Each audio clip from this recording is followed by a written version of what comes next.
depuis ma nomination en tant que gouverneur de la BCEAO. Donc il était important que je vienne saluer monsieur le président de la transition.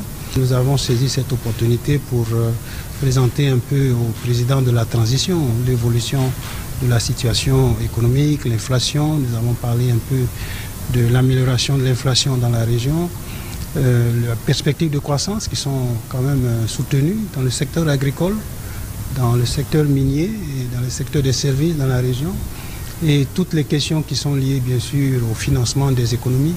C'est un aspect extrêmement important, et donc nous avons un peu partagé ces questions, et ça nous a permis également d'écouter les conseils de son Excellence Monsieur le Président de la Transition sur ces différents points. Nous avons aussi profité de cette audience pour informer Monsieur le Président de la Transition que nous avons pratiquement finalisé la construction de notre troisième agence auxiliaire ici au Mali.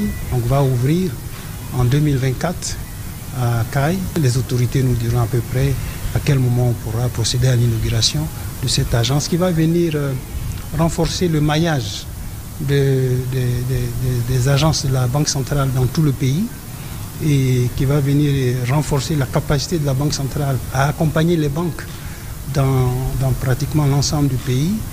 Et Caille est un secteur qui est en forte expansion, avec beaucoup d'établissements de crédit qui sont installés dans la zone, compte tenu du développement économique de la zone. Le Mali et la BCEAO, comment se porte aujourd'hui ce partenariat? Et est-ce que les chiffres sont au vert au Mali? C'est un partenariat qui se porte bien. Je crois que le pays, comme tous les autres pays de l'Union monétaire ouest-africaine, a subi les chocs de la Covid, les chocs liés à la hausse des cours des produits pétroliers, des produits alimentaires, la hausse des taux d'intérêt internationaux. Nous travaillons pour justement faire en sorte que tous ces aspects soient gérés pour que la croissance économique, le développement des pays ne soit pas entravé. Les indicateurs sont bons. Je crois que monsieur le ministre des Finances est là. La croissance est positive. D'après les informations qui nous ont été communiquées, on attend une très bonne production au niveau de la campagne de coton.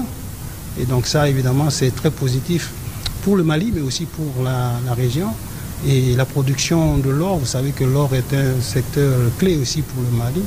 Évidemment, ce secteur est en expansion. Et donc tout ça, évidemment, ça ne peut que conforter la croissance économique du pays.